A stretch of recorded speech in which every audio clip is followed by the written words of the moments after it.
Assalomu alaykum sevimli xo'jalar. Uyg'ur radio televiziyasi Sabiylar karton klubi o'maq do'stlarimizning huzuriga bu shanba Hayvonotlar shahri nomli karton filmni sunadi. Hay, ismim Jodi. Dunyoni go'zallashtirish uchun tayyorlik qilyapsiz? Kichik do'stlar, xuddi bizning go'zal arzu-armanimiz, g'oyamiz bo'lgandek hayvonotlarning o'z g'oyasi, o'zgacha dunyosi bo'ladi.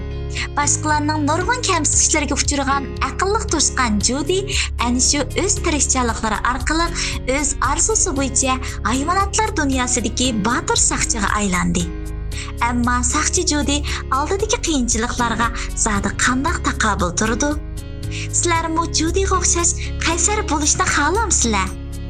Undaq dedik qitinglar, shanba Amsterdam vaqti soat 19 da qo'yildigan Sabiylar karton klubimizda bo'lsin.